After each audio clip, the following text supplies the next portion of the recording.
Hello everyone and welcome to this video. Today in this video I will share with you how you can cancel Invideo AI subscription.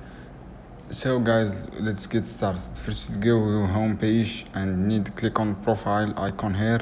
After that go to subscription, as you can see here. In my case guys, I have not my plan is free, so if you have a premium plan, you see here cancel membership. After click cancel membership, your cancelship are click confirm. After that your cancelship are done, cancelled successfully guys.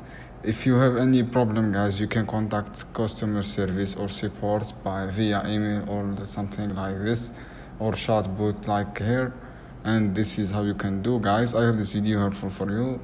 See you another video soon. Don't skip, like, share this video for more content. See you soon. Keep watching guys.